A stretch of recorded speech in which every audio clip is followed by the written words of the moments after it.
Elisabeth Borne, vous avez allumé le chauffage à Matignon? Pas encore. Pas encore. Donc aujourd'hui, il fera 15. Au plus fort de la journée à Paris, il fera 15 et vous n'avez pas allumé le chauffage.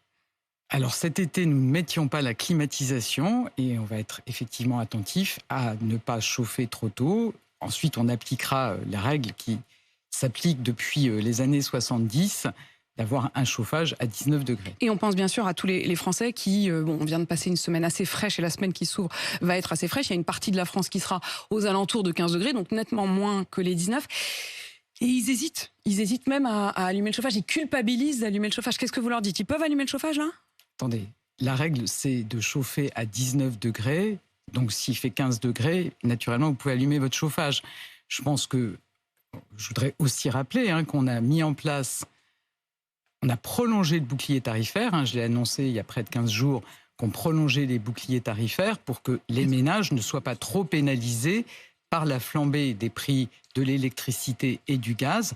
Donc plutôt qu'une multiplication par 2,2, pour les ménages, on limite la hausse des prix à 15% pour le gaz comme pour l'électricité. Avec cette question, vous évoquez le bouclier tarifaire, il touche et il protégera les particuliers, ça on l'a bien compris. Mais il y a quand même d'autres particuliers qui, eux, se chauffent au fioul ou au granulé. Ils sont nombreux d'ailleurs à témoigner sur RMC. Ils nous disent, mais nous, on fait quoi? Le prix des pellets, comme on dit, c'est-à-dire ces granulés de bois, a explosé. Et ils sont très inquiets.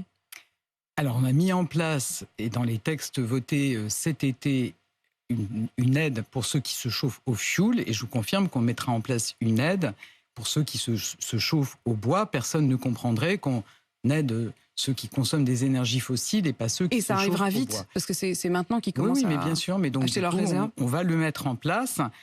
On peut quand même s'interroger et on va regarder aussi attentivement pourquoi le chauffage au bois, pourquoi le bois a un coût qui explose. Parce que là, je pense que le bois, il peut être produit sur notre territoire.